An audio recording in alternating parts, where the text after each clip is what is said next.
Hi എല്ലാവർക്കും നമസ്കാരം. അപ്പോൾ നമ്മൾ ഇന്നത്തെ ക്ലാസ്സിൽ പഠിക്കാൻ പോകുന്നത് ഫിസിക്കൽ ജോഗ്രഫിയിലെ ഒരു പോർഷനാണ് അക്ഷാംശ രേഖാംശ രേഖകൾ. നമ്മുടെ HSC സിലബസിനകത്ത് വരുന്ന ഒരു പ്രധാനപ്പെട്ട ടോപ്പിക്കാണ് ഫിസിക്കൽ ജോഗ്രഫി എന്ന് പറയുന്നത്. അപ്പം അതിനകത്തുള്ള ഒരു പ്രധാനപ്പെട്ട ടോപ്പിക്കാണ് അക്ഷാംശ രേഖാംശ രേഖകൾ എന്ന് പറയുന്നത്. നമ്മുടെ 10th സ്റ്റാൻഡേർഡിലെ SCERT 10th സ്റ്റാൻഡേർഡിലെ ജോഗ്രഫി ഫസ്റ്റ് പാർട്ടിനകത്തുള്ള ആദ്യത്തെ ചാപ്റ്ററും ഈ ഒരു അക്ഷാംശ രേഖാംശ രേഖകളിനെ ബേസ് ചെയ്തിട്ടുള്ളതാണ്. അപ്പോൾ അതിന് മുന്നോടിയായിട്ട് നമുക്ക് എന്താണ് ഭൂമിശാസ്ത്രം, അതുമായി ബന്ധപ്പെട്ടുള്ള ചില പ്രധാനപ്പെട്ട കോൺസെപ്റ്റുകൾ എന്തൊക്കെയാണ് എന്നുള്ളതൊക്കെ നമുക്ക് നോക്കാം. അത് നമ്മുടെ +1 ജോഗ്രഫി ടെക്സ്റ്റ് ബുക്കിനകത്താണ് വരുന്നത്. +1 ജോഗ്രഫി ഫസ്റ്റ് പാർട്ടിലെ ഫസ്റ്റ് ചാപ്റ്ററിനകത്ത് വരുന്നതാണ് എന്താണ് ഭൂമിശാസ്ത്രം, അതുമായി ബന്ധപ്പെട്ടുള്ള ചില അടിസ്ഥാനപരമായിട്ടുള്ള വസ്തുതകൾ. അപ്പം ഇതാണ് നമ്മൾ ഇന്നത്തെ ക്ലാസ്സിൽ ഡിസ്കസ് ചെയ്യാൻ പോകുന്നത്. അപ്പോൾ അതിന് മുന്നോടിയായിട്ട് എൻ്റെ ചാനൽ ആദ്യമായിട്ടാണ് നിങ്ങൾ കാണുന്നതെങ്കിൽ ഒന്ന് സബ്സ്ക്രൈബ് ചെയ്യുക. കൂടാതെ അതിനോടൊപ്പമുള്ള ബെൽ ഐക്കൺ കൂടി പ്രസ് ചെയ്യുക. എങ്കിലും ഞാൻ അപ്ലോഡ് ചെയ്യുന്ന പുതിയ വീഡിയോകൾ നിങ്ങൾക്ക് അപ്പോൾ തന്നെ ലഭിക്കുന്നതായിരിക്കും. അപ്പോൾ നമുക്ക് ടോപ്പിക്കിലേക്ക് കടക്കാം. ഭൂമിശാസ്ത്രം, അക്ഷാംശ രേഖാംശ രേഖകൾ. ആദ്യം എന്താണ് ഭൂമിശാസ്ത്രം എന്ന് നോക്കാം. ഭൂമിശാസ്ത്രം എന്ന് പറയുന്നത് നമ്മുടെ ഭൂമിയുടെയും അതിൻ്റെ പ്രത്യേകതകളുടെയും അതുപോലെ തന്നെ മനുഷ്യനുൾപ്പെടുന്ന അതിലെ ജീവജാലങ്ങളുടെയും ക്രമീകരണത്തെക്കുറിച്ചുള്ള പഠനമാണ്, അല്ലെങ്കിൽ അതിനെക്കുറിച്ചുള്ള പഠനമാണ് ഭൂമിശാസ്ത്രം അഥവാ ജോഗ്രഫി എന്ന് പറയുന്നത്. നമുക്കറിയാം, നമ്മളൊരു 9th സ്റ്റാൻഡേർഡ് തൊട്ടിട്ടാണ് ജോഗ്രഫി ഒരു സെപ്പറേറ്റ് സബ്ജക്റ്റായിട്ട് നമ്മൾ പഠിക്കുന്നത്. അതുവരെ നമ്മുടെ സോഷ്യൽ സയൻസ് ടെക്സ്റ്റിനകത്ത് തന്നെ, ഇത് സോഷ്യൽ സയൻസിനകത്ത് വരുന്ന തന്നെയാണ്. നമ്മൾ ഹിസ്റ്ററിയും ജോഗ്രഫി അങ്ങനെ സെപ്പറേറ്റ് ആയിട്ട് പഠിക്കുന്നില്ല. പക്ഷെ ഒരു 9th സ്റ്റാൻഡേർഡ് തൊട്ടിട്ടാണ് നമ്മൾ ജോഗ്രഫി സെപ്പറേറ്റ് ആയിട്ട് പഠിക്കുന്നത്. കാരണം അതൊരു വലിയൊരു സാമൂഹ്യ ശാസ്ത്രത്തിൽ തന്നെ ഒരു പ്രധാനപ്പെട്ട ഒരു പഠന ശാഖയായതുകൊണ്ടാണ് നമ്മളതിനെ സെപ്പറേറ്റ് ആയിട്ട് പഠിക്കുന്നത്. അപ്പം ഇവിടെ ഭൂമിശാസ്ത്രം എന്ന് പറയുന്നത് എന്തായിരുന്നു? ഭൂമിയുടെയും അതിൻ്റെ പ്രത്യേകതകളുടെയും മനുഷ്യനുൾപ്പെടെയുള്ള അതിലെ ജീവജാലകങ്ങളുടെ ക്രമീകരണത്തെയും കുറിച്ചുള്ള പഠനമാണ് ഭൂമിശാസ്ത്രം എന്ന് പറയുന്നത്. അതിനകത്ത് ജോഗ്രഫി എന്ന് പറയുന്ന ടേം മെയിനായിട്ട് ഗ്രീക്ക് ഭാഷയിൽ നിന്നാണ് അത് വന്നിട്ടുള്ളത്. എവിടെ നിന്നാണ്? ഗ്രീക്ക് ഭാഷയിൽ നിന്നാണ് ജോഗ്രഫി എന്ന് പറയുന്ന പദം വന്നിട്ടുള്ളത്. ആ പദം ആദ്യമായിട്ട് ഉപയോഗിച്ചത് ഗ്രീക്ക് പണ്ഡിതനായിട്ടുള്ള ഇറത്തോസ്തനിസ് ആണ് ആദ്യമായിട്ടും ഈ ഒരു പദം, ജോഗ്രഫി എന്ന പദം ഉപയോഗിച്ചത്. അപ്പോൾ പ്രധാനമായിട്ടും ഭൂമിശാസ്ത്രവുമായി ബന്ധപ്പെട്ട് 2 സമീപനങ്ങളാണുള്ളത്. ഇതൊന്നും ഇതിനകത്ത് ഉൾപ്പെടുത്തിയിട്ടില്ല. കൂടുതലും നമ്മൾ ലെക്ചറിങ് ആയിട്ട് പറയുകയാണ് ചെയ്യുന്നത്. അപ്പോൾ ഭൂമിശാസ്ത്രപരമായിട്ട് 2 സമീപനങ്ങളാണുള്ളത്. ഒന്ന് വ്യവസ്ഥാപിത സമീപനവും രണ്ടാമത്തത് മേഖലാ സമീപനവും. ഒന്ന് വ്യവസ്ഥാപിത സമീപനവും രണ്ടാമത്തത് മേഖലാ സമീപനവും. മേഖലാ സമീപനവും. അത് രണ്ടും 2 പേരാണത് ഇൻട്രൊഡ്യൂസ് ചെയ്തിട്ടുള്ളത്. ആദ്യത്തേത് വ്യവസ്ഥാപിതം എന്ന് പറയുന്നത് അലക്സാണ്ടർ വൺ ഹാംബോൾട്ടയാണ് ആദ്യത്തെ വ്യവസ്ഥാപിത സമീപനം കൊണ്ടുവന്നിട്ടുള്ളത്. ആരാണ്? അലക്സാണ്ടർ വൺ ഹാംബോൾട്ടയാണ് വ്യവസ്ഥാപിത സമീപനം കൊണ്ടുവന്നിട്ടുള്ളത്. ഇനി രണ്ടാമത്തത് മേഖലാ സമീപനം എന്ന് പറയും. മേഖലാ സമീപനം കൊണ്ടുവന്നിട്ടുള്ളത് ജർമ്മൻ ഭൂമിശാസ്ത്രജ്ഞനായിട്ടുള്ള അല്ലെങ്കിൽ ജർമ്മൻ ശാസ്ത്രജ്ഞനായിട്ടുള്ള കാൾ റിട്ടർ ആണ്. കാൾ റിട്ടർ. ഇതൊന്നും ഇതിനകത്ത് ഉൾപ്പെടുത്തിയിട്ടില്ല. ജസ്റ്റ് ഒന്ന് മനസ്സിലാക്കി വെക്കുക. അപ്പോൾ ഭൂമിശാസ്ത്രം എന്താണെന്ന് മനസ്സിലായല്ലോ. അതുപോലെ തന്നെ ഭൂമിശാസ്ത്ര സമീപനങ്ങൾ എന്ന് പറയുന്നത് 2 എണ്ണമാണുള്ളതെന്ന് പറഞ്ഞു. വ്യവസ്ഥാപിതവും മേഖലാ സമീപനവും. വ്യവസ്ഥാപിതമാണ് അലക്സാണ്ടർ വൺ ഹാംബോൾട്ടും, മേഖലാ സമീപനമാണ് കാൾ റിട്ടർ എന്ന് പറയുന്നത്. 2 പേരും ജർമ്മനിയിൽ നിന്നുള്ള ശാസ്ത്രജ്ഞന്മാരാണ്. അതുപോലെ ജോഗ്രഫി എന്ന് പറയുന്ന ടേം എന്താണ്? ഒരു ഗ്രീക്ക് ടേമാണ്. അത് ആദ്യമായിട്ട് ഉപയോഗിച്ചത് ഗ്രീക്ക് പണ്ഡിതനായിട്ടുള്ള ഇറാത്തോസ്തനീസ് ആണ്. ഇനി ജോഗ്രഫിയുമായി ബന്ധപ്പെട്ട് പല ഡെഫിനിഷൻസും ഉണ്ട്. നമുക്ക് അതൊന്നും ഡീറ്റെയിൽ ആയിട്ട് പഠിക്കണം എന്നില്ല. എങ്കിലും നമുക്ക് അതുമായി ബന്ധപ്പെട്ടിട്ടുള്ള ഭൗമ ഉൽപ്പത്തിയെക്കുറിച്ചുള്ള സിദ്ധാന്തങ്ങളിൽ ഏറ്റവും ശ്രദ്ധേയമായത് ഏതാണ് എന്ന് ചോദിച്ചാൽ നെബുലാർ സിദ്ധാന്തമാണ്. അത് നമ്മൾ പ്രപഞ്ചത്തെക്കുറിച്ച് പഠിക്കുമ്പോഴും സോളാർ സിസ്റ്റത്തെക്കുറിച്ച് പഠിക്കുമ്പോഴൊക്കെ നമുക്കത് ഡീറ്റെയിൽ ആയിട്ട് നോക്കാം. എന്താണ് നെബുലാർ സിദ്ധാന്തം എന്ന് പറയുന്നത് എന്നുള്ളത് നമുക്ക് ഡീറ്റെയിൽ ആയിട്ട് നോക്കാം. അപ്പം ഇവിടെ ഭൗമകേന്ദ്ര സിദ്ധാന്തത്തെക്കുറിച്ചാണ് നമ്മളിവിടെ പഠിക്കുന്നത്. ഭൗമകേന്ദ്ര സിദ്ധാന്തം എന്ന് പറഞ്ഞാൽ എന്താണ്? ഭൂമിയാണ് പ്രപഞ്ചത്തിൻ്റെ കേന്ദ്രം എന്ന് പ്രസ്താവിക്കുന്ന സിദ്ധാന്തമാണ് ഭൗമകേന്ദ്ര സിദ്ധാന്തം അഥവാ ജിയോസെൻട്രിക് തിയറി എന്ന് പറയുന്നത്. അത് ആവിഷ്കരിച്ച ശാസ്ത്രജ്ഞൻ ടോളമിയാണ്. ഓക്കെ, ഭൗമകേന്ദ്ര സിദ്ധാന്തം കൊണ്ടുവന്നത് ടോളമിയാണ്. അദ്ദേഹത്തിൻ്റെ ഏറ്റവും പ്രധാനപ്പെട്ട 2 പുസ്തകങ്ങളാണ് ജോഗ്രഫിയും അൽജമസ്റ്റും. ഓക്കെ, ജോഗ്രഫിയും അൽജമസ്റ്റാണ്, അൽജസ്റ്റ് അല്ല, അൽജമസ്റ്റ് എന്ന് പറയുന്നതും ആരുടെ ബുക്കുകളാണ്? ടോളമിയുടെ ബുക്കുകളാണ്. ഓക്കെ, അപ്പോൾ അത് നോട്ട് ചെയ്ത് വയ്ക്കുക. ഭൗമകേന്ദ്ര സിദ്ധാന്തം ആരാണ് കൊണ്ടുവന്നത്? ടോളമിയാണ്. ജോഗ്രഫി, അൽജമസ്റ്റ് ഈ 2 ബുക്കുകളുടെയും കർത്താവ് ടോളമിയാണ്. ഓക്കെ, ഇനി ഭൂമിയുടെ ചുറ്റളവ് ആദ്യമായി കണക്കാക്കിയത് ആര്? നമ്മൾ പറഞ്ഞു ജോഗ്രഫി എന്ന് പറയുന്ന ടേം അഥവാ ഭൂമിശാസ്ത്രം എന്ന പദം ആദ്യമായിട്ട് ഉപയോഗിച്ചത് ഗ്രീക്ക് പണ്ഡിതനായിട്ടുള്ള ഇറാത്തോസ്തനീസ് ആണ്. അദ്ദേഹം തന്നെയാണ് ഭൂമിയുടെ ചുറ്റളവ് ആദ്യമായിട്ട് കണക്കാക്കിയിട്ടുള്ളത്. ഓക്കെ, അദ്ദേഹമാണ് ഭൂമിയുടെ ചുറ്റളവ് ആദ്യമായിട്ട് കണക്കാക്കിയിട്ടുള്ളത്. അതേസമയം ഭൂമിയുടെ ഏകദേശ ഭാരം ആദ്യമായി അളന്നത് ആരാണ്? ഹെൻറി കാവൻഡിഷ് ആണ്. ഓക്കെ, ഭൂമിയുടെ ഏകദേശ ഭാരം ആദ്യമായി അളന്നത് ഹെൻറി കാവൻഡിഷ് ആണ്. ചുറ്റളവ് ആദ്യമായി കണക്കാക്കിയത് ഇറാത്തോസ്തനീസ് ആണ്. ഇത് രണ്ടും മാറിപ്പോവരുത്. ഇറാത്തോസ്തനീസ് തന്നെയാണ് ജോഗ്രഫി എന്ന പദം ആദ്യമായിട്ട് ഉപയോഗിച്ചതും. ഓക്കെ, ഇനി ജിയോയിഡ്. എന്താണ് ജിയോയിഡ് എന്ന് പറയുന്നത്? നമുക്കറിയാം ഭൂമിയുടെ നമുക്ക് പല ആകൃതിയും നമുക്ക് വേണമെങ്കിൽ അതൊരു വൃത്താകൃതിയാണെന്ന് പറയാം, അല്ലേ? അത് ഗോളാകൃതിയാണെന്ന് പറയാം. പക്ഷേ നമ്മൾ ഭൂമിയുടെ ആകൃതിക്ക് ഒരു കൃത്യമായിട്ടുള്ള ഒരു പേര് നമ്മൾ കൊടുത്തിട്ടുണ്ട്. അതാണ് ജിയോയിഡ് എന്ന് പറയുന്നത്. ഓക്കെ, ജിയോയിഡാണ് എന്താണ് ഭൂമിയുടെ ആകൃതി എന്ന് പറയുന്നത്. അതുപോലെ തന്നെ നമ്മുടെ ഭൂമിയുടെ ശരാശരി താപനില എന്ന് പറയുന്നത് 14 ഡിഗ്രി സെൽഷ്യസ് ആണ്. 140 അല്ല, അവിടെ ഒരു മിസ്റ്റേക്ക് ഉണ്ട്. 14 ഡിഗ്രി സെൽഷ്യസ് ആണ് ഭൂമിയുടെ ശരാശരി താപനില എന്ന് പറയുന്നത്. അവിടെ ഒരു മിസ്റ്റേക്ക് ഉണ്ട്, നോട്ട് ചെയ്ത് വയ്ക്കുക. 14 ഡിഗ്രിയാണ്. 14 ഡിഗ്രി സെൽഷ്യസ് ആണ് ഭൂമിയുടെ ശരാശരി താപനില എന്ന് പറയുന്നത്. ഓക്കെ, അതുപോലെ തന്നെ ഭൂമിയുടെ ചുറ്റളവ് നോക്കുമ്പോൾ അത് ഭൂമധ്യരേഖ പ്രദേശത്തും അതുപോലെ തന്നെ ധ്രുവപ്രദേശത്തും അങ്ങനെ വ്യത്യാസപ്പെട്ടുകൊണ്ടിരിക്കുന്നുണ്ട്. ഭൂമധ്യരേഖയുടെ വ്യാസം വ്യത്യാസമുണ്ട്, ധ്രുവീയ മേഖലയുടെ വ്യാസം വ്യത്യാസമുണ്ട്, അതിലൊക്കെ വ്യത്യാസമുണ്ട്. നമുക്ക് ഭൂമിയുടെ പാലായന പ്രവേഗം പഠിച്ചു വയ്ക്കാം. ഭൂമിയുടെ പാലായന പ്രവേഗം എന്ന് പറയുന്നത് സെക്കൻഡിൽ 11.2 കിലോമീറ്ററാണ്. എന്താണ്? സെക്കൻഡിൽ 11.2 കിലോമീറ്ററാണ് ഭൂമിയുടെ പാലായന പ്രവേഗം എന്ന് പറയുന്നത്. ഭൂമിയുടെ പാലായന പ്രവേഗം എന്ന് പറയുന്നത് സെക്കൻഡിൽ എത്രയാണ്? 11.2 കിലോമീറ്ററാണ്. അതുപോലെ തന്നെ ശരാശരി താപനില 14 ഡിഗ്രി സെൽഷ്യസ് ആണ്. 140 അല്ല, ഞാൻ പിന്നെയും പറയുന്നത് ഇവിടെ ഒരു മിസ്റ്റേക്ക് വന്നതുകൊണ്ടാണ്. 14 ഡിഗ്രി സെൽഷ്യസ് ആണ് ഭൂമിയുടെ ശരാശരി താപനില എന്ന് പറയുന്നത്.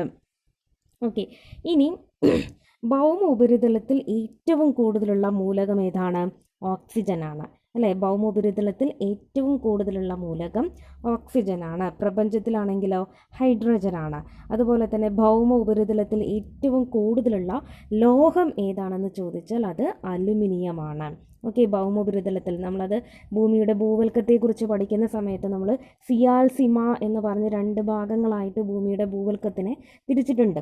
അതിൽ സിയാൽ എന്ന് പറയുന്നത് സിലിക്ക ആൻഡ് അലുമിനിയം, അതായത് ഭൂവൽക്കത്തിൻ്റെ ഭാഗം എന്ന് പറയുന്നത് സിലിക്കയും അലുമിനിയവും കൂടി ചേർന്നതാണ് എന്നുള്ളത് നമ്മൾ പഠിക്കുന്നുണ്ട്. ഓക്കെ, അപ്പം അലുമിനിയമാണ് ഭൂമിയുടെ ഉപരിതലത്തിൽ ഏറ്റവും കൂടുതലുള്ള ലോഹം എന്ന് പറയുന്നത്. അത് പ്രപഞ്ചത്തിലാണെങ്കിലും പ്രപഞ്ചത്തിൽ ഏറ്റവും കൂടുതലുള്ള ലോഹം എന്ന് പറയുന്നത് ഇരുമ്പാണ്. ഓക്കെ, ഇരുമ്പാണ് പ്രപഞ്ചത്തിൽ ഏറ്റവും കൂടുതൽ കാണപ്പെടുന്ന ലോഹം എന്ന് പറയുന്നത്. ഇനി അന്തരീക്ഷത്തിൻ്റെ കാര്യമെടുക്കാം. അന്തരീക്ഷത്തിൽ ഏറ്റവും കൂടുതൽ കാണപ്പെടുന്ന മൂലകം, ലോഹമല്ല മൂലകം എന്ന് പറയുന്നത് എന്താണ്? നൈട്രജനാണ്. ഓക്കെ, അപ്പോൾ ഭൂമിയുടെ ഉപരിതലത്തിൽ ഓക്സിജനാണ്, പ്രപഞ്ചത്തിൽ ഹൈഡ്രജനാണ്, അതുപോലെ അന്തരീക്ഷത്തിൽ നൈട്രജനാണ്. ഇത് മൂലകങ്ങളാണ്. ഇനി ലോഹങ്ങളുടെ കാര്യം എടുക്കുകയാണെങ്കിൽ ഭൗമ ഉപരിതലത്തിൽ ഏറ്റവും കൂടുതൽ അലുമിനിയമാണ്. അതുപോലെ തന്നെ പ്രപഞ്ചത്തിൽ ഏറ്റവും കൂടുതൽ എന്ന് പറയുന്നത് ഇരുമ്പാണ്. ഓക്കെ, ഇതാണ് നമ്മൾ ബേസിക് ആയിട്ട് പറയുന്നത്. ഇപ്പോൾ ഭൂമിശാസ്ത്രം എന്ന പദം ഒരു ഗ്രീക്ക് പദമാണെന്ന് ഓർത്ത് വയ്ക്കുക. അത് ആദ്യമായിട്ട് ഉപയോഗിച്ചതാര്, ഭൂമിയുടെ ചുറ്റളവ് ആദ്യമായി അളന്നതാര്, അതുപോലെ ഭാരം കണക്കാക്കിയതാര്, ഇതൊന്നും മറക്കാതെ നോട്ട് ചെയ്ത് വയ്ക്കാം. ഓക്കെ, ഇനി ഭൂമി അതിൻ്റെ അച്ചുതണ്ടിൽ സ്വയം കറങ്ങാൻ എടുക്കുന്ന സമയം എത്രയാണ്? 23 മണിക്കൂർ 56 മിനിറ്റ് 4 സെക്കൻഡ്. കൃത്യമായി പറയുകയാണെങ്കിൽ ഭൂമി അതിൻ്റെ, നമ്മൾ ശരിക്കും പറഞ്ഞാൽ 24 മണിക്കൂർ എന്നുള്ളതാണ് നമ്മൾ പറയാം. ഓക്കെ, ഒരു ദിവസം അല്ലെങ്കിൽ 24 മണിക്കൂറാണ് നമ്മളെ ഭൂമി സ്വയം അതിൻ്റെ ഭ്രമണം ചെയ്യാൻ ആവശ്യമായിട്ടുള്ള സമയം എന്ന് പറയുന്നത്. പക്ഷെ നമ്മൾ അതിൻ്റെ കൃത്യമായിട്ടുള്ള കണക്കാണ് ഇവിടെ പറഞ്ഞത്. 23 മണിക്കൂർ 56 മിനിറ്റ് 4 സെക്കൻഡാണ് ഭൂമി അതിൻ്റെ അച്ചുതണ്ടിൽ സ്വയം കറങ്ങാൻ ആവശ്യമായിട്ടുള്ള സമയം എന്ന് പറയുന്നത്. അതിൽ തന്നെ നമ്മൾ ഭൂമിയുടെ ഭ്രമണ വേഗത ഓരോ ഭാഗത്തും ഓരോ രീതിയിലാണ്. അതായത് നമ്മൾ ഭൂമിയെ പലതരത്തിൽ, ഭൂമധ്യരേഖ പ്രദേശം, അതുപോലെ തന്നെ ധ്രുവപ്രദേശം, അങ്ങനെ നമ്മൾ ദക്ഷിണ മേഖല, അതുപോലെ ഉത്തരാർദ്ധഗോളം, ദക്ഷിണാർദ്ധഗോളം, ഇങ്ങനെ നമ്മൾ പല വിധത്തിൽ നമ്മൾ തരംതിരിച്ചിട്ടുണ്ട്. അപ്പം ഇവിടെ ഓരോ ഭാഗത്തും ഭൂമിയുടെ ഭ്രമണ വേഗത വ്യത്യാസപ്പെട്ടുകൊണ്ടിരിക്കും. അതിൽ ഏറ്റവും കൂടുതൽ എന്ന് പറയുന്നത് ഭൂമധ്യരേഖ പ്രദേശത്താണ്. അതായത് ഭ്രമണ വേഗത ഏറ്റവും കൂടുതൽ എന്ന് പറയുന്നത് എവിടെയാണ്?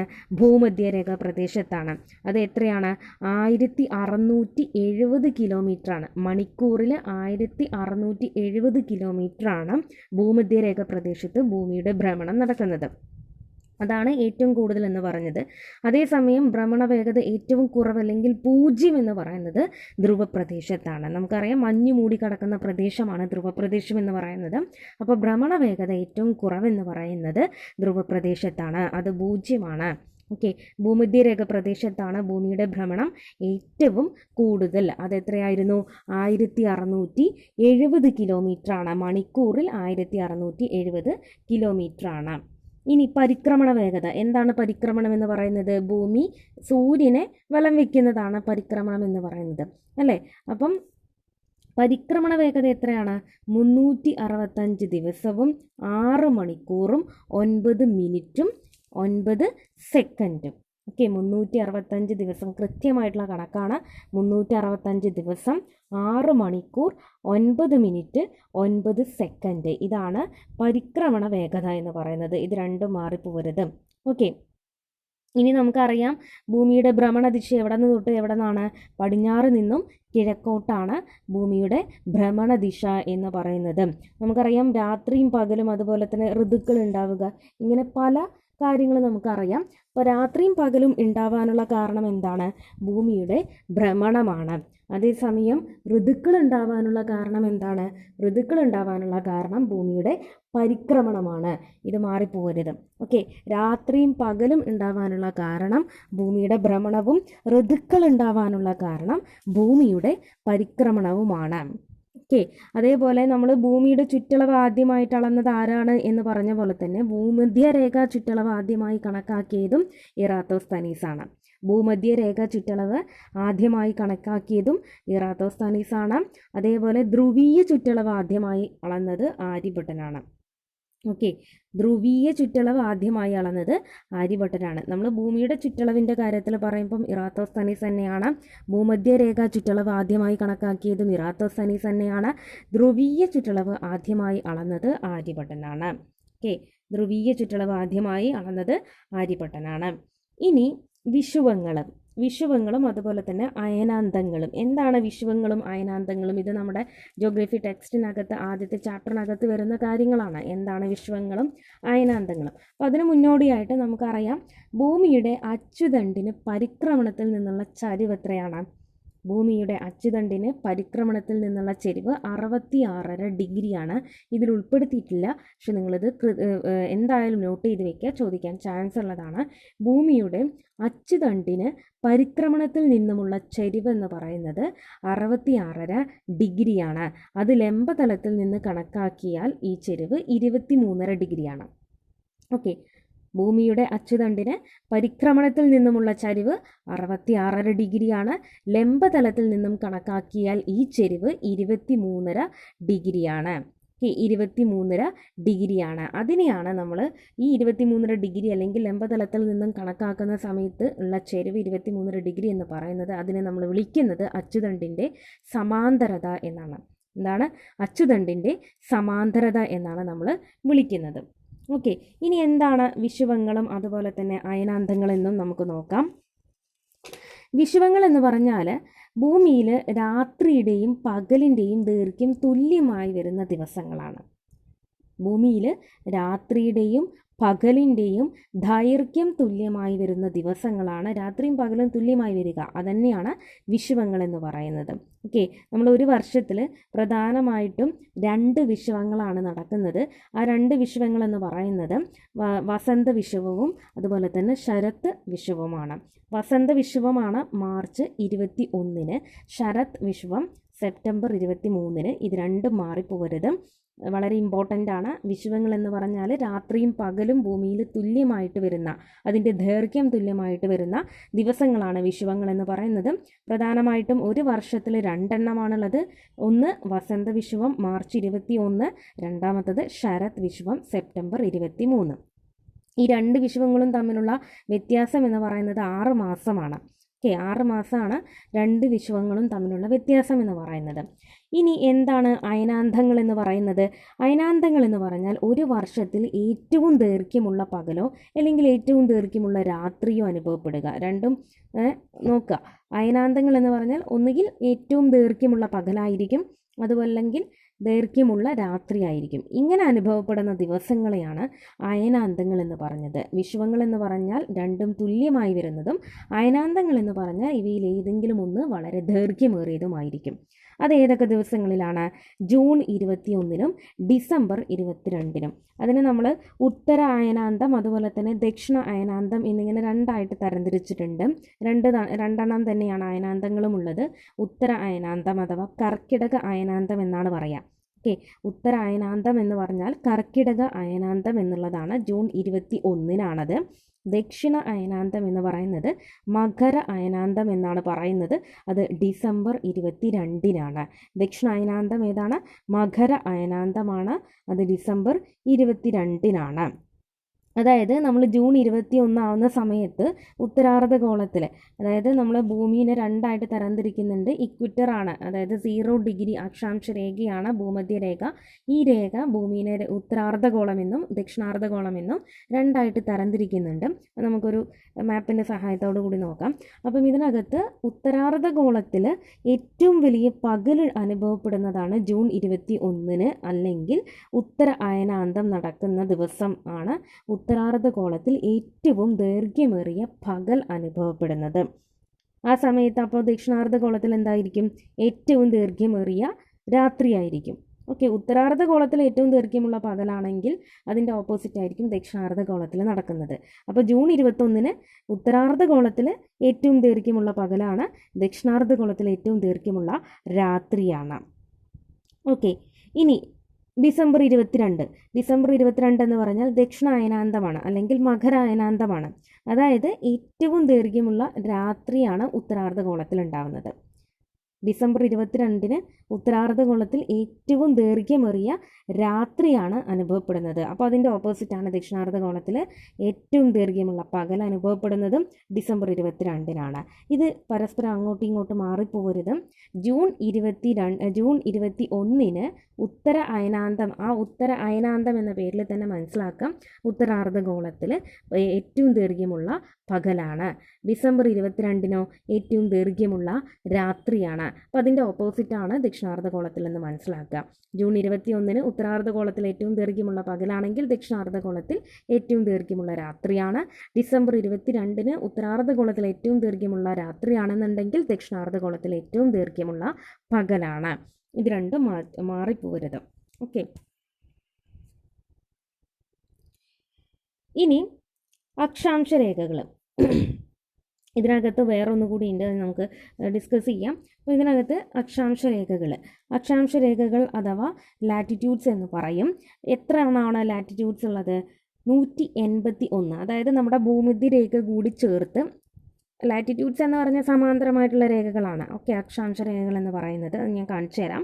ഓക്കെ, അപ്പം ഈ ഭൂമധ്യരേഖ 0 ഡിഗ്രി ലൈന് കൂടി ഉൾപ്പെടുത്തി മൊത്തം 181 അക്ഷാംശ രേഖകളാണ് നമ്മുടെ ഭൂമിയുടെ ഉള്ളത്. ഓക്കെ, 181 അക്ഷാംശ രേഖ. അതിൽ ഭൂമധ്യരേഖ അറിയപ്പെടുന്നത് ഏറ്റവും വലിയ അക്ഷാംശ രേഖ എന്നും 0 ഡിഗ്രി അക്ഷാംശം എന്നും വലിയ വൃത്തം അഥവാ ദ ഗ്രേറ്റ് സർക്കിൾ എന്നും അറിയപ്പെടുന്ന സാങ്കല്പിക രേഖയാണ്.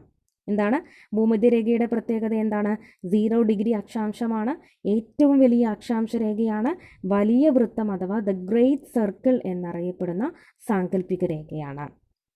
ഓക്കെ, ഇതാണ് ഭൂമധ്യരേഖയുടെ പ്രത്യേകതകൾ. ഇനി 111 കിലോമീറ്ററാണ് രണ്ട് അടുത്തടുത്ത് സ്ഥിതി ചെയ്യുന്ന അക്ഷാംശങ്ങൾ തമ്മിലുള്ള ദൂരം എന്ന് പറയുന്നത്. രണ്ട് അക്ഷാംശങ്ങൾ തമ്മിലുള്ള ദൂരം എന്ന് പറയുന്നത് എത്രയാണ്? 111 കിലോമീറ്ററാണ്. അതായത് നമ്മൾ പറഞ്ഞു ടോട്ടൽ 181 അക്ഷാംശ രേഖയാണെന്നുള്ളത് പറഞ്ഞു. ഓക്കെ, അപ്പോൾ ഈ 181 അക്ഷാംശ രേഖകളിൽ രണ്ടെണ്ണം തമ്മിലുള്ള വ്യത്യാസം എന്ന് പറയുന്നത് 111 കിലോമീറ്ററാണ്. അങ്ങനെ ഓരോന്നും തമ്മിലുള്ള, അതായത് ഈ രണ്ടെണ്ണം തമ്മിലുള്ള വ്യത്യാസം എന്ന് പറയുന്നത് 111 കിലോമീറ്ററാണ്. അത്രയും ദൂരം വ്യത്യാസമാണ് അക്ഷാംശ രേഖകൾക്ക് ഉള്ളത് എന്നുള്ളതാണ്. ഓക്കെ, ഇതിൽ ഞാൻ ഓൾറെഡി പറഞ്ഞു ഭൂമധ്യരേഖ എന്ന് പറയുന്നത് ഭൂമിയെ 2 അർദ്ധഗോളമായിട്ട് വിഭജിക്കുന്നുണ്ട്. ഉത്തരാർദ്ധഗോളം എന്നും ദക്ഷിണാർദ്ധഗോളം എന്നും ആണ് രണ്ടായിട്ട് തരംതിരിക്കുന്നത്. അതിൽ ഇന്ത്യ സ്ഥിതി ചെയ്യുന്നത് ഉത്തരാർദ്ധഗോളത്തിലാണ്. അപ്പോൾ നോക്കുക, ഞാൻ ഓൾറെഡി പറഞ്ഞു അയനാന്തങ്ങളും അതുപോലെ തന്നെ വിഷുവങ്ങളും പറഞ്ഞ സമയത്ത് ഉത്തരാർദ്ധഗോളത്തിൽ ഏറ്റവും ദൈർഘ്യമുള്ള പകൽ അനുഭവപ്പെടുന്നത് ജൂൺ 21 പറഞ്ഞു. അപ്പോൾ നമ്മുടെ ഇന്ത്യ സ്ഥിതി ചെയ്യുന്നത് ഉത്തരാർദ്ധഗോളത്തിലായതുകൊണ്ട് തന്നെ ജൂൺ 21 ഇന്ത്യയിൽ ഏറ്റവും ദൈർഘ്യമുള്ള പകലാണ്. അപ്പോൾ അത് നോട്ട് ചെയ്ത് വെക്കുക. ഇന്ത്യ എന്ന് പറയുന്നത് ഉത്തരാർദ്ധഗോളത്തിലാണ്. അപ്പം ഇന്ത്യ എന്ന് പറയുന്നത് ഉത്തരാർദ്ധഗോളത്തിലായതുകൊണ്ട് തന്നെ ജൂൺ 21 ഇന്ത്യയിൽ ഏറ്റവും ദൈർഘ്യമുള്ള പകലാണ് അനുഭവപ്പെടുന്നത്. അപ്പം ഏറ്റവും ദൈർഘ്യമുള്ള രാത്രി എപ്പോഴായിരിക്കും? ഡിസംബർ 22 അല്ലേ? അപ്പം അയനാന്തങ്ങൾ ഇത് ഇന്ത്യയിൽ നടക്കുന്ന അയനാന്തങ്ങളും മാറിപ്പോകരുത്. ഇന്ത്യ ഉത്തരാർദ്ധഗോളത്തിലാണ്. അപ്പോൾ നമ്മൾ ഉത്തരാർദ്ധഗോളത്തിനെ മനസ്സിൽ വിചാരിച്ചു കൊണ്ട് നമ്മൾ ഇന്ത്യയുടെ ചോദിച്ചാൽ അങ്ങനെയാണ് എഴുതേണ്ടത്. ഓക്കെ, ഇനി അതേപോലെ തന്നെ ധ്രുവങ്ങളിൽ രാത്രിയുടെയും പകലുടെയും ദൈർഘ്യം എന്ന് പറയുന്നത് 6 മാസം വീതമാണ്. 6 മാസമാണ് രാത്രിയുടെയും പകലിൻ്റെയും ദൈർഘ്യം എന്ന് പറയുന്നത്. ഒന്ന് ആലോചിച്ച് നോക്കൂ. ധ്രുവ പ്രദേശം എന്ന് പറയുന്നത് വളരെയധികം തണുപ്പ് മൂടിക്കിടക്കുന്ന പ്രദേശമാണ്. നോർത്ത് പോൾ സൗത്ത് പോൾ ഇങ്ങനെ ആ 2 ഭാഗങ്ങളാണ് ധ്രുവ പ്രദേശങ്ങൾ എന്ന് പറയുന്നത്. ഓക്കെ, അപ്പം ഏറ്റവും കൂടുതൽ തണുപ്പ് മഞ്ഞ് മൂടിക്കിടക്കുന്ന പ്രദേശമാണ്. അവിടെ രാത്രിയുടെയും പകലിൻ്റെയും ദൈർഘ്യം എന്ന് പറയുന്നത് 6 മാസമാണ്. അത്രയും ദൈർഘ്യമാണ് രാത്രിയും പകലും ഉള്ളത്. ഓക്കെ, ഇനി ഭൂമധ്യരേഖയ്ക്ക് ഏറ്റവും അടുത്ത് സ്ഥിതി ചെയ്യുന്ന ഇന്ത്യൻ സംസ്ഥാനം ഏതാണ്? നോക്കുക, ഇന്ത്യ ഉത്തരാർദ്ധഗോളത്തിലാണ്. അപ്പോൾ ഭൂമധ്യരേഖയ്ക്ക് ഏറ്റവും അടുത്ത് സ്ഥിതി ചെയ്യുന്ന ഇന്ത്യയുടെ സംസ്ഥാനം ഏതാണ്? ഇന്ത്യയുടെ സംസ്ഥാനം എന്ന് പറയുന്നത് തമിഴ്നാടാണ്. അതായത് ഏറ്റവും നമുക്കറിയാം ഇന്ത്യയുടെ ഏറ്റവും അടിയിലുള്ള ഭാഗം. ഓക്കെ, അതാണ് ഭൂമധ്യരേഖയോട് ഏറ്റവും അടുത്ത് കിടക്കുന്നത്. അപ്പം തമിഴ്നാടാണ് ഇന്ത്യയിൽ നിന്നുള്ള സംസ്ഥാനം. അതായത് ഭൂമധ്യരേഖയ്ക്ക് ഏറ്റവും അടുത്ത് സ്ഥിതി ചെയ്യുന്ന ഇന്ത്യൻ സംസ്ഥാനം. ഇനി തുറമുഖമാണ് നമ്മളോട് ചോദിക്കുന്നതെങ്കിലോ തമിഴ്നാട്ടിലെ തൂത്തുക്കുടിയാണ് ഭൂമധ്യരേഖയ്ക്ക് ഏറ്റവും അടുത്ത് സ്ഥിതി ചെയ്യുന്ന തുറമുഖം എന്ന് പറയുന്നത്. ഇനി മെട്രോപൊളിറ്റൻ നഗരമാണ് നമ്മളോട് ചോദിക്കുന്നതെങ്കിൽ അത് ചെന്നൈയാണ്. അതും തമിഴ്നാട്ടിൽ തന്നെയാണ്. ഓക്കെ, ഇനി തലസ്ഥാന നഗരമാണ് ചോദിക്കുന്നതെങ്കിലോ നോക്കുക, ഭൂമധ്യരേഖയ്ക്ക് ഏറ്റവും അടുത്ത് സ്ഥിതി ചെയ്യുന്ന തലസ്ഥാന നഗരം, വെറും തലസ്ഥാന നഗരം എന്നാണ് ചോദിക്കുന്നതെങ്കിൽ അത് തിരുവനന്തപുരമാണ്. അതേസമയം ഭൂമധ്യരേഖയ്ക്ക് ഏറ്റവും അടുത്ത് സ്ഥിതി ചെയ്യുന്ന സംസ്ഥാനത്തിൻ്റെ തലസ്ഥാന നഗരം ഏതാണ് എന്ന് ചോദിച്ചാൽ അത് ചെന്നൈയാണ്. അല്ലേ? സംസ്ഥാനം എന്ന് പറയുന്നത് തമിഴ്നാടാണെങ്കിൽ അതിൻ്റെ തലസ്ഥാന നഗരം ചെന്നൈയാണ്. അങ്ങനെ ചോദിക്കുകയാണെന്നുണ്ടെങ്കിൽ ചെന്നൈയാണ്. വെറും തലസ്ഥാന നഗരം എന്നാണ് മാത്രമാണ് നിങ്ങളോട് ചോദിച്ചിരിക്കുന്നതെങ്കിൽ അത് തിരുവനന്തപുരമാണ്. ഇത് രണ്ടും മാറിപ്പോരുത്. ഓക്കെ, ഇനിയും അതുപോലെ തന്നെ ഭൂമധ്യരേഖ കടന്നു പോകുന്ന പ്രധാനപ്പെട്ട ഭൂഖണ്ഡങ്ങൾ എന്ന് പറയുന്നത് ഏഷ്യയും ആഫ്രിക്കയും തെക്കേ അമേരിക്കയുമാണ്. ഏഷ്യ, ആഫ്രിക്ക, തെക്കേ അമേരിക്ക. ഇത് 3 ഭൂഖണ്ഡങ്ങളാണ് ഭൂമധ്യരേഖ കടന്നു പോകുന്ന ഭൂഖണ്ഡങ്ങൾ എന്ന് പറയുന്നത്. അതുപോലെ തന്നെ ഏക ഏഷ്യൻ രാജ്യമാണ് ഇന്തോനേഷ്യ എന്ന് പറയുന്നത്. ഭൂമധ്യരേഖയിലെ മരതകം എന്നാണ് ഇന്തോനേഷ്യയെ വിശേഷിപ്പിക്കുന്നത്. അതായത് ഭൂമധ്യരേഖ കടന്നു പോകുന്ന ഏക ഏഷ്യൻ രാജ്യമാണ് ഇന്തോനേഷ്യ എന്ന് പറയുന്നത്. ഭൂമധ്യരേഖയിലെ മരതകം എന്നാണ് അതിനെ വിശേഷിപ്പിക്കുന്നത്. ഓക്കെ, ഇന്ത്യയുടെ മധ്യഭാഗത്തു കൂടെ കടന്നു പോകുന്നത് ഏതാണ്? ഇന്ത്യയുടെ മധ്യഭാഗത്തൂടെ, ഇന്ത്യ ഉത്തരാർദ്ധഗോളത്തിലാണ്. അപ്പോൾ ഇന്ത്യയുടെ മധ്യഭാഗത്തു കൂടെ കടന്നു പോകുന്നത് ഉത്തരായന രേഖയാണ്. ഓക്കെ, ഉത്തരായന രേഖയാണ് ഇന്ത്യയുടെ മധ്യഭാഗത്തു കൂടെ കടന്നു പോകുന്നത്. ഉത്തരായന രേഖ എന്ന് പറഞ്ഞാൽ 23.5 ഡിഗ്രി വടക്ക് അക്ഷാംശം അല്ലേ? ഉത്തരായന രേഖ 23 ഡിഗ്രി, ഉത്തരായന രേഖ പൊതുവെ 23 ഡിഗ്രി വടക്ക് അക്ഷാംശമാണ്. നമ്മുടെ ഇന്ത്യയുടെ കാര്യം എടുക്കുകയാണെന്നുണ്ടെങ്കിൽ ഇന്ത്യയുടെ എന്ന് പറയുന്നത് ഉത്തരായന രേഖയാണ് മധ്യഭാഗത്തൂടെ കടന്നു പോകുന്നത്. ഉത്തരായന രേഖയാണ് മധ്യഭാഗത്തൂടെ കടന്നു പോകുന്നത്. അപ്പം അത് നമ്മുടെ ഇന്ത്യയുടെ പൂർവ്വ രേഖാംശം 68 ഡിഗ്രി മുതൽ 97 ഡിഗ്രി വരെയാണ് നമ്മൾ കണക്കാക്കുന്നത്. പൂർവ്വ രേഖാംശം എന്ന് പറയുന്നത് 68 ഡിഗ്രി മുതൽ 97 ഡിഗ്രി വരെയാണ് ഇന്ത്യയുടെ പൂർവ്വ രേഖാംശം എന്ന് പറയുന്നത്. അതായത് നമ്മളിപ്പോൾ നമ്മുടെ ഇന്ത്യൻ സ്റ്റാൻഡേർഡ് സമയം കാൽക്കുലേറ്റ് ചെയ്യുന്ന സമയത്ത് 82.5 ഡിഗ്രിയാണ് ഇന്ത്യയുടെ സ്റ്റാൻഡേർഡ് സമയം എന്ന് പറയുന്നത്. 82.5 ഡിഗ്രിയാണ് ഇന്ത്യയുടെ IST എന്ന് പറയുന്നത്, മാനക രേഖാംശം എന്ന് പറയുന്നത്. ഓക്കെ, അപ്പം അത് നമ്മൾ എന്തിൻ്റെ അടിസ്ഥാനത്തിലാണ്? നമ്മുടെ പൂർവ്വ രേഖാംശത്തിൻ്റെ അടിസ്ഥാനത്തിലാണ്. 68 ഡിഗ്രി മുതൽ 97 ഡിഗ്രി.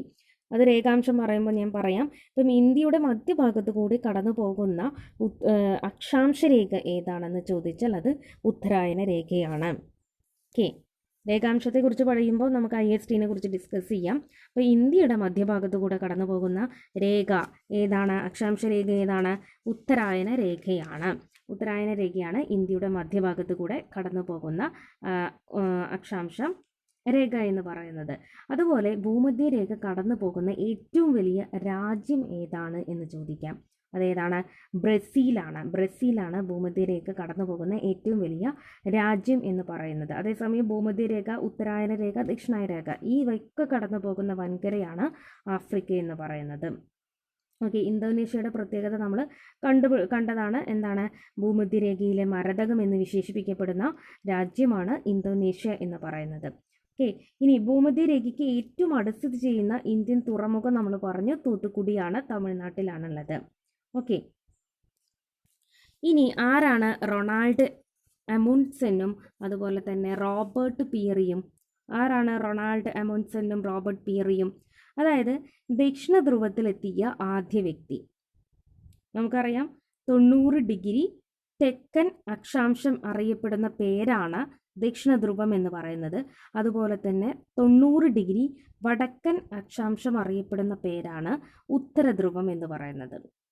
ഓക്കെ, ഉത്തരധ്രുവം വടക്ക് അക്ഷാംശം, 90 ഡിഗ്രി വടക്കൻ അക്ഷാംശം, 90 ഡിഗ്രി തെക്കൻ അക്ഷാംശമാണ് ദക്ഷിണധ്രുവം എന്ന് പറയുന്നത്.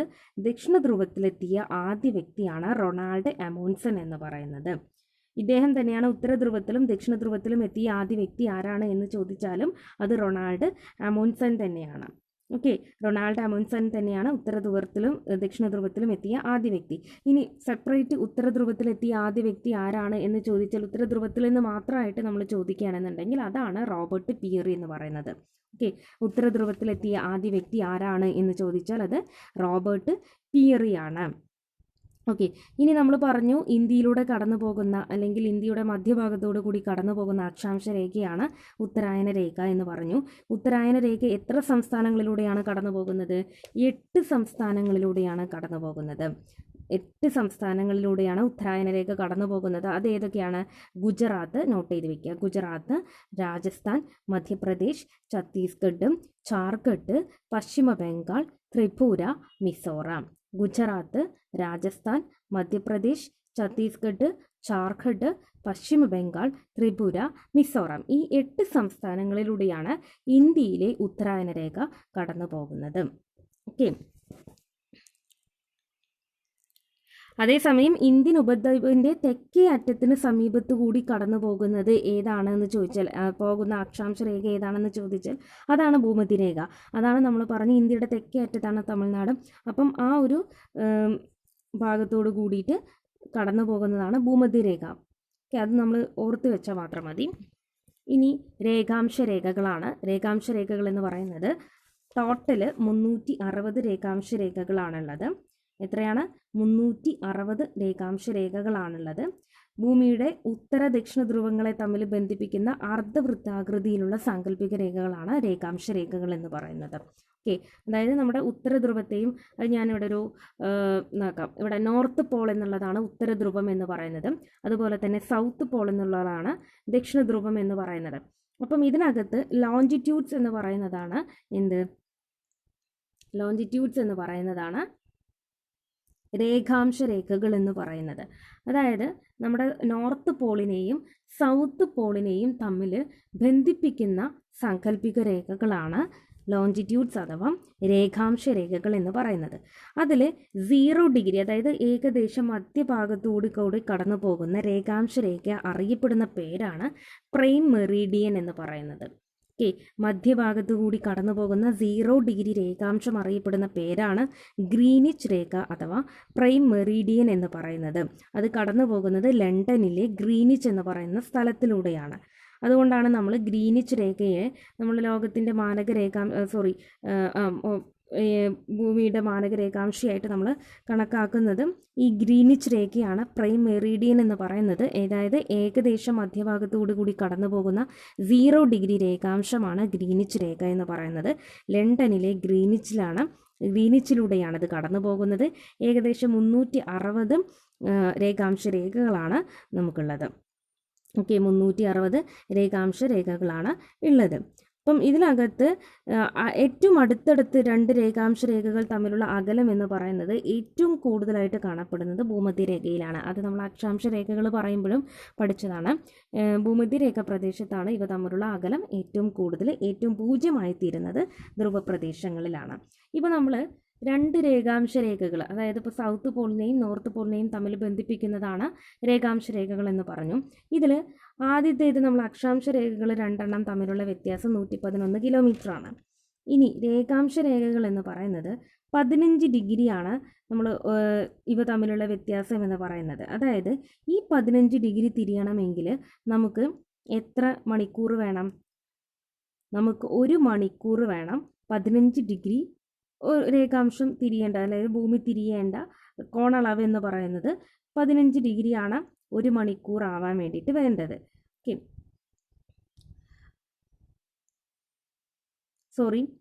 ഒരു ചെറിയൊരു വ്യത്യാസമുണ്ട്. അതായത് 2 രേഖാംശങ്ങൾ തമ്മിലുള്ള വ്യത്യാസം എന്ന് പറയുന്നത് 4 മിനിറ്റാണ്. ഓക്കെ, 4 മിനിറ്റാണ്. അതായത് 1 ഡിഗ്രി എന്ന് പറയുന്നത് കണക്കാക്കാൻ 1 ഡിഗ്രി കണക്കാക്കാൻ 4 മിനിറ്റാണ് നമുക്ക് വേണ്ടത്. അങ്ങനെ 15 ഡിഗ്രി കണക്കാക്കുന്ന സമയത്ത്, 15 ഡിഗ്രി ഭൂമി തിരിയുന്ന സമയത്ത്, കോണളവ് തിരിയുന്ന സമയത്ത് നമുക്ക് 1 മണിക്കൂർ വേണം. ഇത് മാറിപ്പോരുത്. അത് നമുക്ക് വരച്ച് പഠിക്കുമ്പോഴാണ് കുറച്ചുകൂടി നമുക്ക് എളുപ്പമായിട്ട് തോന്നുക. അതായത് നമ്മുടെ രേഖാംശം 360 360ലും 1 ഡിഗ്രി രേഖാംശം എന്ന് പറയുന്നത് 4 മിനിറ്റാണ്. 1 ഡിഗ്രി രേഖാംശം ഭൂമി തിരിയേണ്ടതായിട്ട് വരുന്ന സമയം എന്ന് പറയുന്നത് 4 മിനിറ്റാണ്. അങ്ങനെ 15 ഡിഗ്രി ആവുമ്പോൾ എത്രയാണ്? 15 × 4, അല്ലെങ്കിൽ 15 ഡിഗ്രി തിരിയണമെങ്കിൽ നമുക്ക് ആവശ്യമായിട്ട് വരുന്ന സമയം എന്ന് പറയുന്നത് എത്രയാണ്? 1440 മിനിറ്റാണ്. 1440 മിനിറ്റാണ്. 1440 അല്ല, ഇവിടെ ചെറിയൊരു വ്യത്യാസമുണ്ട്. അതായത് 15 ഡിഗ്രിയാണ് നമുക്ക് തിരിയേണ്ടത്. അപ്പം 15 ഡിഗ്രി തിരിയുന്നതിന് വേണ്ടിയിട്ട് നമുക്ക് 1 മണിക്കൂർ അഥവാ എത്രയാണ്? 1 മണിക്കൂറാണ് നമുക്കതിന് ആവശ്യമായിട്ടുള്ള സമയം എന്ന് പറയുന്നത്. ഓക്കെ, അതിൽ ഗ്രീനിച്ചിന് 1 ഡിഗ്രി കിഴക്കും അതുപോലെ തന്നെ 1 ഡിഗ്രി പടിഞ്ഞാറും സ്ഥിതി ചെയ്യുന്ന സ്ഥലങ്ങൾ തമ്മിലുള്ള സമയ വ്യത്യാസം എന്ന് പറയുന്നത് 8 മിനിറ്റാണ്. അതേസമയം നമ്മൾ ഇന്ത്യ എന്ന് പറയുന്നത് ഗ്രീനിച്ച് ടൈം അഥവാ ആ 0 ഡിഗ്രി രേഖാംശത്തിൻ്റെ വലത് ഭാഗത്തായിട്ടാണ് നമ്മൾ സ്ഥിതി ചെയ്യുന്നത്. അതായത് ഈസ്റ്റ്. ഓക്കെ, അവിടെയാണ് നമ്മൾ സ്ഥിതി ചെയ്യുന്നത്. അങ്ങനെ സ്ഥിതി ചെയ്യുന്നത് കൊണ്ട് തന്നെ നമുക്ക് നമ്മളുടെ സമയം എന്ന് പറയുന്നത് ഗ്രീനിച്ച് സമയത്തെക്കാട്ടിലും 5.5 മണിക്കൂർ മുന്നിലായിരിക്കും.